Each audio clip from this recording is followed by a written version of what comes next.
باظت الكل. تسلم ايدك يا محمد، متحرمش منك يا رب. شكرا. سلام بقى يا محمد، نفسي في فنجان قهوة مع الكلام الجميل ده من ايديك الحلوة دي. عينينا عينينا والله. تسلم لي عينيك، تسلم لي عينيك، تسلم اتفضل يا ايدك. ماما. يعني اخص عليك يا محمد، في شوية في الطبق بس. اخص عليك. ليه كده يا محمد؟ انت صغير للكلام ده. طب اعمل ايه طيب؟ يعني ده الدنيا غصب عني كلها، والله. ده الدنيا كلها اتبهدلت. لا يا هو خير، نهار لا ابيض. هو خير. خير ايه بس؟ خير ايه؟ يلا ولا يهمك يا محمد، بس خير ده اللي هو ولا خير. يهمك. فرصتي بقى اجرب المكنسه الجديده اللي جبتها اللي بتغسل وتنظف السجاد.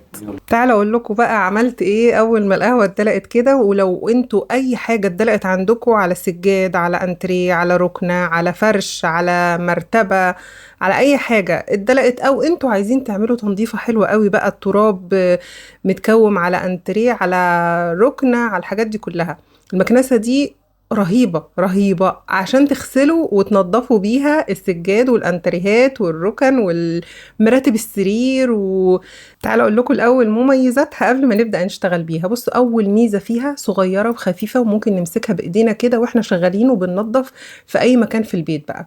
دي اول ميزة فيها، شايفين صغيرة قد ايه وخفيفة جدا. تاني حاجة السلك بتاعها طويل جدا، يعني المكان اللي هنحط فيه الفيشة ده ما نحملش همه بقى، ممكن نلف الأوضة كلها بالسلك ده. بصوا طوله حوالي لا يقل عن 7 متر 7 متر تقريبا. من مميزاتها كمان ان فيها مكان مخصوص تلمي فيه السلك زي ما انت شايفه كده، بحيث تبقى الدنيا رايقه ومترتبه كده، والسلك مش منعكش في قلب الاوضه كده او حوالين المكنسه. وبما انها بقى مكنسه بتغسل السجاد والانتريهات والحاجات دي، لازم يكون فيها تانك نحط فيه الميه بالمنظف. يعني بصوا ده التانك بتاع الميه بالمنظف، ده بيشيل لحد لتر و80 ملي، يعني سعه التانك اللي بنحط فيه الميه النظيفه لتر و80 ملي كمان. والناحية التانية بيكون فيها الوعاء اللي بيلم فيه المية اللي مش نظيفة، ده اللي بيتجمع فيه المية اللي مش نظيفة، ده 850 ملي، يعني بيشيل الساعة بتاعته 850 ملي. نبدأ بقى نملى دي المكان اللي بنفتحه كده عشان نملى منه المية. أنا حطيت هنا بصراحة مية وحطيت معاها ديتول عشان ما كانش عندي منظف بدون رغوة كبير، نقدر نشتري منه منظف بدون رغوة ونحطه في قلب المية دي. بس ونقفل بقى المكان ده كويس قوي كده، ما ينفعش نسيبه مفتوح. ونركب، بصوا لازم القاع من تحت، لازم ده تركيبها كده، يعني القاع نثبته الاول كده كويس، ندخله كله من جوه، وبعد كده بنقفل من بره. بيجي معاها فرشتين، الفرشه العريضه اللي هي دي بتاعه السجاد بتركب بالشكل اللي انتوا شايفينه ده، وده المكان اللي بنرش منه الميه اهو، اللي انا بشاور عليه ده اللي بنرش منه الميه، وده زرار الباور بندوس عليه بقى كده عشان نشغل. ونبدا كل ما نكون عايزين نرش ميه بندوس على الزرار اللي ورا الفرشه على طول بس، وتبداي تنضفي بيها بقى كل حاجه ممكن تتخيليها، حاجه اتدلقت، حاجه ما اتدلقتش اصلا. احيانا كده بيبقى الانتريه لما بيقدم عندنا او الصالون او الركنه او الحاجات دي، بتلاقيها بقى من التراب والتنظيف، ولما بنيجي ننضفها في فوطه منديه كده او ولا حاجه، مع الوقت بيبقى لونها زي ما يكون اتطفى. يعني عارفين لما الحاجه كده لما بتقدم بتطفي، دي بقى هترجعها لك بتبرق. بصوا القهوه اللي انا كنت خايفه منها انها تسيب بقع وما تنضفش، على الرغم ان الميه ما فيهاش غير شويه ديتول. بصوا مش مصدقه والله. بصوا شايفين المنظر؟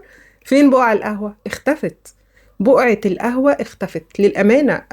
أنا مبهورة بيها والله، مبهورة يعني، لدرجة قلت لنفسي خلاص أنا كده مش محتاجة بقى منظف بدون رغوة، يعني هما شوية ديتول على كده وبتنظف.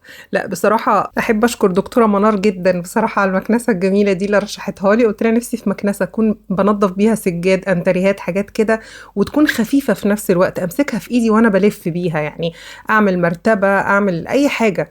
فشكرا بجد للدكتورة منار صاحبة جروب رونق جالوري، فرصتك للتوفير من السعودية. عايزة اقول لكم ان الحاجات دي كلها هي بتجيبها من السعودية، مش هنا، هي اصلا عايشة في السعودية. فاي حد هيطلب منها اي حاجة بتشحن لكل المحافظات، بتشحن لكل يعني في اي مكان في اي حتة اكلموها هتشحن لكم على طول. وبصراحة عندها كل حاجة تخطر في بالكم، يعني أي حاجة أنتوا بتحلموا بيها، لدرجة حتى الجهاز اللي أنا كنت دايما بستخدمه في المطبخ اللي هو شامل كل حاجة، خلاط وكبة وحاجات كتير كده مع بعض، لقيته عندها على الصفحة، وحاجتها موثوق فيها جدا وحاجتها أصلية.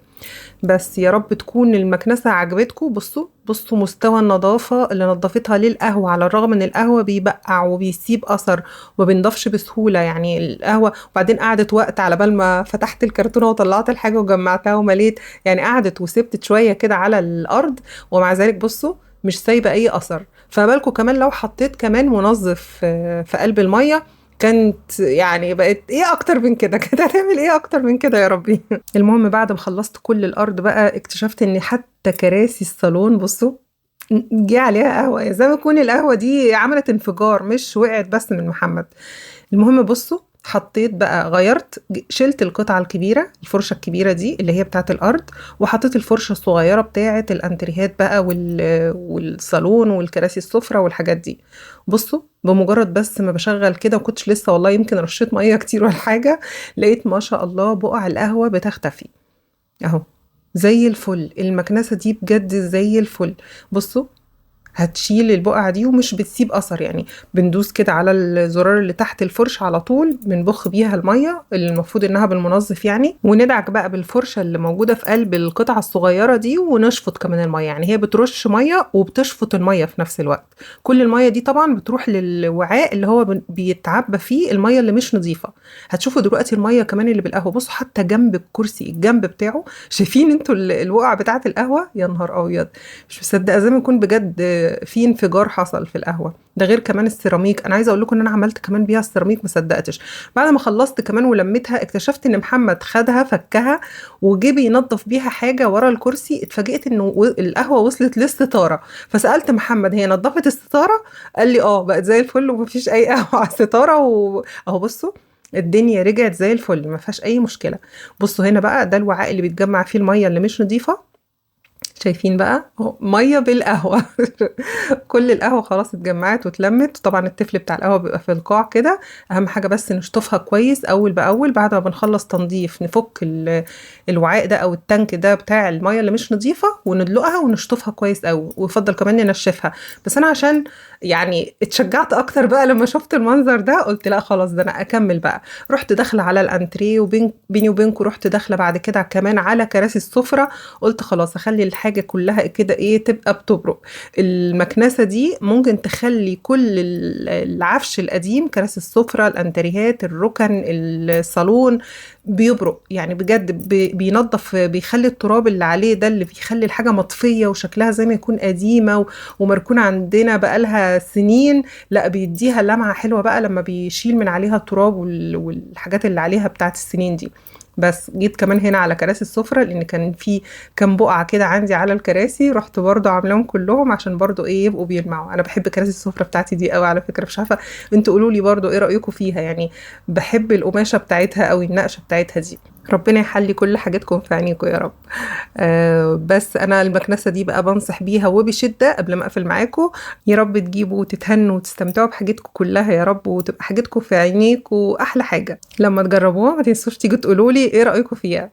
بس يا رب تكونوا استفدتوا من الفيديو، يا رب تكون المكنسة عجباكم. بص حجمها جنب مني قد ايه، واقدر اشيلها في ايدي، دي احلى حاجة فيها بصراحة. سيبكم في حفظ الله، مع الف سلامة، بحبكم جدا في الله.